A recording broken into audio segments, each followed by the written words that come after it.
జూలైలో శృతి birthday. As యూజువల్గా 12ంటికి wish చేయడానికి వెళ్ళాము. మా బ్రీతింగ్ తగిలి అది ఆరిపోయింది అక్కడే. దాన్ని మళ్ళీ వెలిగించడానికి ట్రై చేసాము. ఈ లోపు 12 అయిందని పాట పెట్టుకుని హర్ష లోపలికి వెళ్ళిపోయింది. మోని మా ఇద్దరిని తిడుతుంది, ప్లానింగ్ లేకుండా చేస్తారు అంతా అని. మేము సర్ప్రైజ్ చేద్దామని ఇదంతా చేసాం, కానీ శృతి ఆల్రెడీ మెలకుగానే ఉంది. తను జస్ట్ 5 minutes ముందే పడుకుందంట. దానివల్ల మేము వెళ్ళేసరికి తను మెలకు వచ్చేసి లెగిసిపోయింది సౌండ్కి. మేము మేనేజ్ చేయలేకపోయాము. ఆ కప్ కేక్ తీసుకొని తన దగ్గరికి వెళ్ళాను. తను ఉప్పు చేసింది దాన్ని.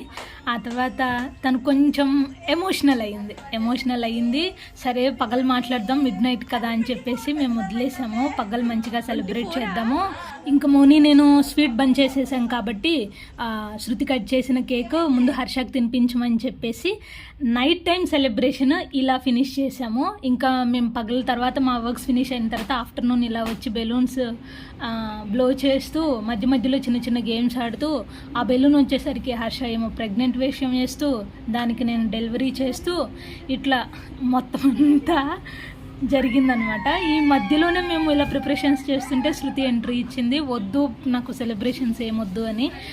మేము ఇంకప్పుడు డిసైడ్ అయ్యాం, సార్ట్అవుట్ చేయాల్సిందే, ఎవరు వద్దన్నా వినేది లేదు, ఖచ్చితంగా సెలబ్రేషన్ చేయాలి అని చెప్పేసి శృతి పైకి వెళ్ళినట్టుంది. మేము ఇదంతా సెలబ్రేట్ చేస్తున్నాము. ఇదంతా రెడీ చేసి ఒకళ్ళ తర్వాత ఒకళ్ళు అన్నీ పెట్టి, మాస్టర్ ప్లానర్ అయితే మోనినే మొత్తం అంతా. ఏది చేయాలన్నా టక్కా చేస్తున్నాయి. బౌస్ చూడండి ఎంత బాగా స్పీడ్గా ప్రిపేర్ చేస్తున్నా. బౌస్ పెట్టిన తర్వాత అలా గ్లో వచ్చింది. మొత్తానికి లైటింగ్ పెట్టిన తర్వాత నైట్ టైం చాలా బాగుంది. శృతిని ఎలా ఒకలాగా ఒప్పించాము. తను అగ్రి అయింది. తన మనసులో బాధ పోగొట్టుకుంది. తను వచ్చేసింది సెలబ్రేషన్కి. She is ready to celebrate her birthday. మేము కూడా రెడీ అయిపోయాము. చిన్నగా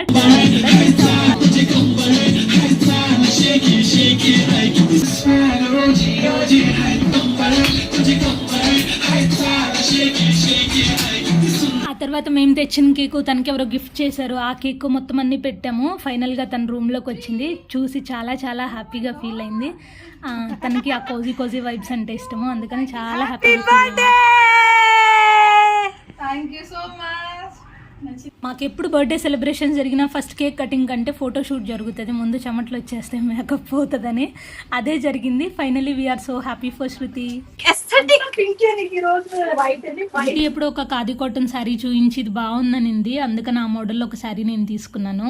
ఇండోర్ ప్లాంట్స్ అంటే తనకు చాలా ఇష్టం అని FNPలో ఆర్డర్ చేసి హర్ష ఏమో ఒక ఇండోర్ ప్లాంట్ ఇచ్చింది. ఇంకా మోని ఒక కస్టమైజ్డ్ బ్యాగ్ తీసుకుంది. శృతి అని నేమ్ రాసుంది. అది శృతికి గిఫ్ట్ చేసింది అనమాట. This is how the day went. We are so happy for that.